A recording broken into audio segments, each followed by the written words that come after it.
juste justement une petite question technique, puisqu'on parlait de la signature et comment elle apparaît. On parlait tout à l'heure de l'image de marque de l'expert comptable. Donc quand on envoie un PDF, il est signé électroniquement, on sait qu'il n'a pas été modifié, on est sûr que ça vient d'un cabinet qui est inscrit à l'ordre. Donc on lutte aussi par là contre l'exercice illégal.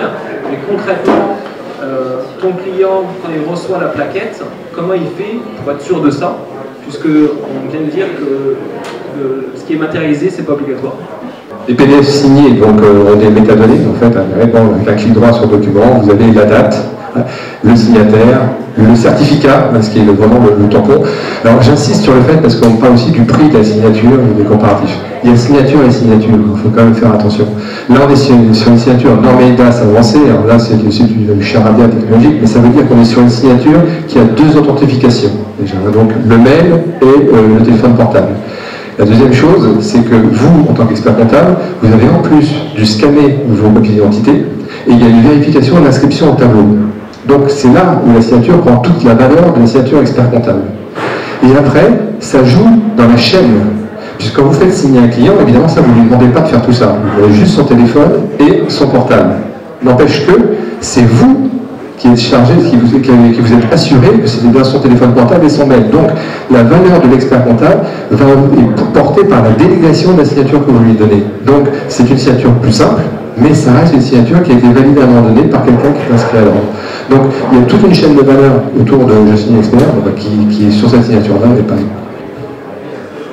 On a parlé de la valeur ajoutée que pouvait avoir la signature électronique, tant en termes de sécurité, en termes d'image, en termes surtout de gain de temps pour le client, pour l'expert comptable, pour les collaborateurs.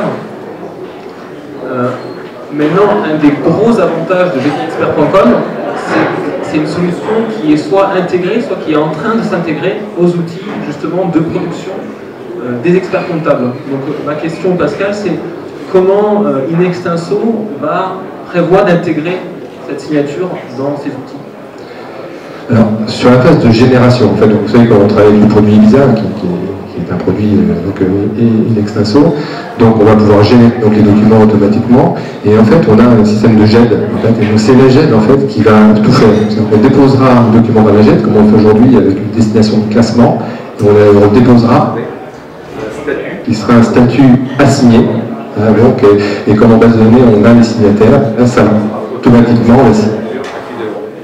En revanche, ce qui est le plus important, c'est pas forcément l'envoi. Le plus important pour moi, c'est qu'on va travailler maintenant avec des originaux numériques.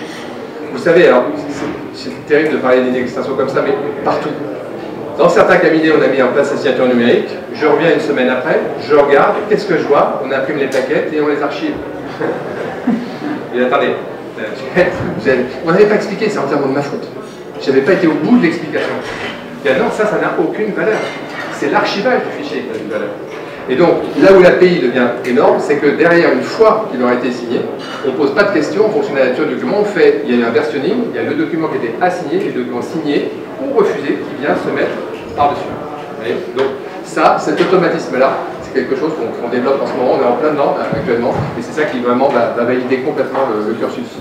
Voilà, en fait, ces API dont parle Pascal, c'est des API qu'on a développé côté JeSigneExpert.com et qu'on met à disposition justement des éditeurs pour pouvoir faire le travail que Pascal vient de décrire d'intégration. L'idée étant que comme pour JeDéclare.com, on n'a pas besoin de se déconnecter d'Ibiza pour envoyer la TVA sur JeDéclare, il y a ce lien. Ici c'est pareil, la plaquette elle est dans Ibiza, donc elle va pouvoir être signée avec Je signe, mais de façon transparente. J'aurais une dernière question, Pascal. Si tu avais un conseil à donner à tes confrères, lequel ce serait? Je pense vraiment que ce qui est intéressant avec Je signe expert, c'est qu'il n'y a besoin d'aucun investissement, mais aucun. Donc, sincèrement, essayez. Essayez, hein, vous vous mettez à deux, vous regardez, il y a des supports qui sont très bien faits, hein, qui sont donc, disponibles à l'ordre. Essayez, ouvrez une signature, signez un document, et je vous dis franchement, l'essayer, pour moi c'est l'adopter, vous allez tout de suite voir l'intérêt, donc faites-le. Ça prend 20 minutes hein, d'ouvrir une signature en essayant de comprendre comment ça fonctionne. Au bout de 20 minutes vous essayez, moi je suis sûr qu'après, vous n'aurez qu'une idée, c'est donc de le généraliser. Merci beaucoup.